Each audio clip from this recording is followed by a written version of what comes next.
Lamentablemente estamos llegando a una hora cero. Vamos a quebrar los productores, pero el país Agobiados, productores advierten la hambruna por falta de insumos y transporte.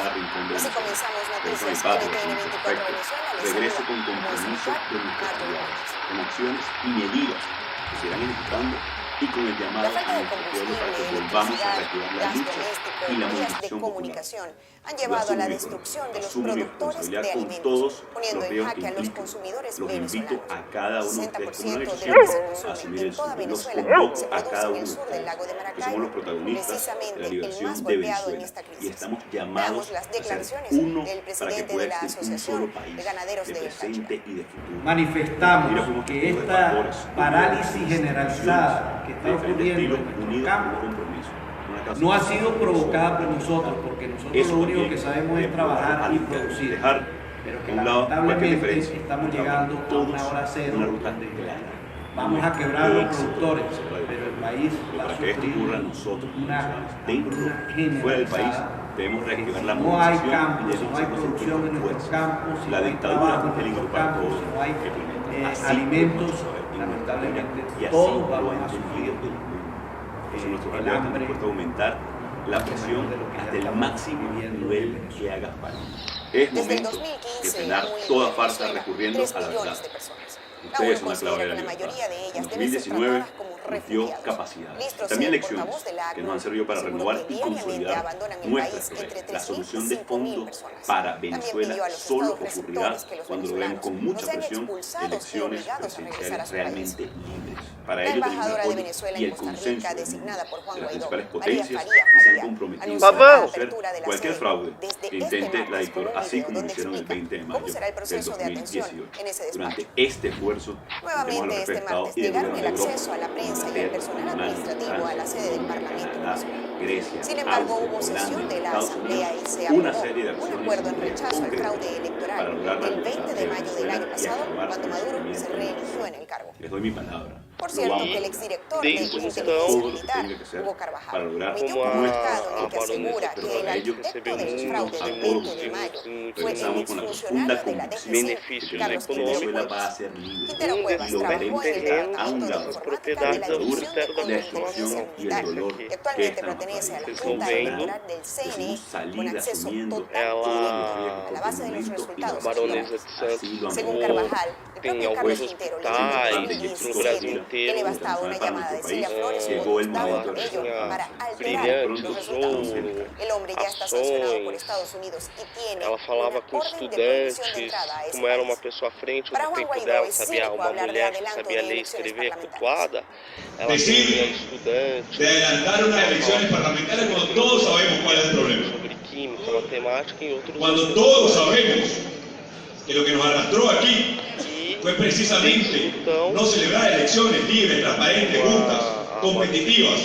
recebeu muito. E aí, como é que começou o plano, que foi o plano que eles sempre tentaram colocar em prática e que agora é em prática? A gente começa fazendo o seguinte: para tirar o poder do Estado, temos que tirar a capacidade do Estado de investir. Porque quando o Estado investe, nós todos investimos. E nós todos temos direito, pelo menos em tese, a um pedaço do resultado dessa riqueza gerada. E como é que você impede o Estado de investir? Fazendo uma emenda constitucional 95, que proíbe durante 20 anos os investimentos do Estado. Ele não é um limite de gastos, a não ser que você não considere juros da dívida gasto. Familiares e abogados E aí, quando você impede o Estado de investir, a gente olha e fala o seguinte: mas e agora? Como é que a gente vai crescer? Se a gente precisa gerar riqueza para sobreviver, alguém tem que investir. Aí surge a iniciativa privada na mão de meia dúzia de pessoas e fala o seguinte: não se preocupem, eu vim para salvar vocês. Eu sou o salvador da pátria. Aí a gente fala: mas você investe?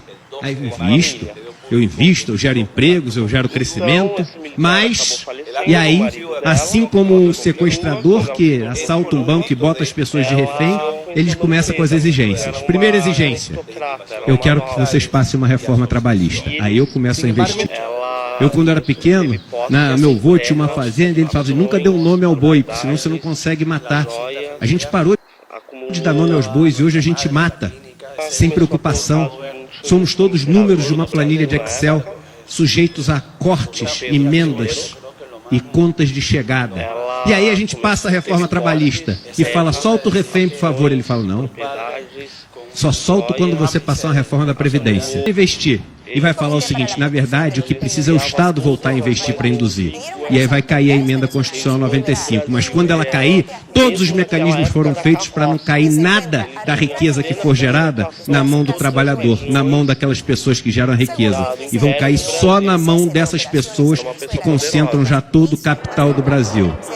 Num país como esse, não existe democracia, porque a verdade é que a meia dúzia de famílias que detêm esse poder econômico no Brasil, elas decidem qual a reforma da Previdência que vai passar, elas decidem qual a reforma tributária que vai passar, elas definem qual é a reforma administrativa que vai passar, mas tem uma diferença.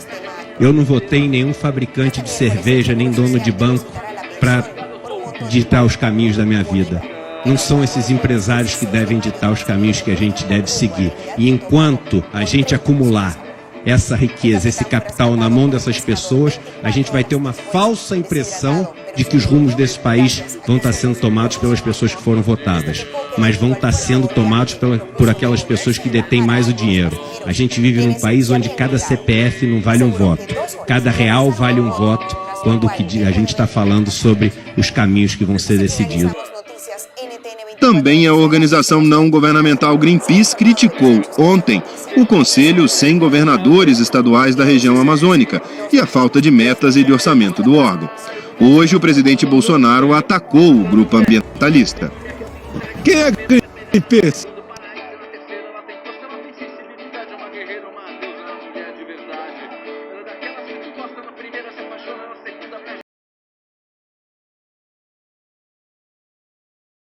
Quero responder aqui, no lugar que tem que ser feito, ao ministro Sérgio Moro.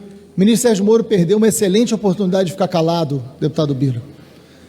Ontem houve um conflito entre o deputado Glauber e o ministro Sérgio Moro, eu sequer estava presente, mas hoje, nas redes sociais e não pessoalmente, como é geralmente a característica do ministro, ele diz que no debate do pacote anticrime, o PSOL não fez o enfrentamento às milícias. E eu venho aqui trazer fatos. Primeiro, quem é o ministro Sérgio Moro, com a sua história, para me questionar no enfrentamento às milícias? Temos, ministro Sérgio Moro, um histórico muito diferente em relação a isso.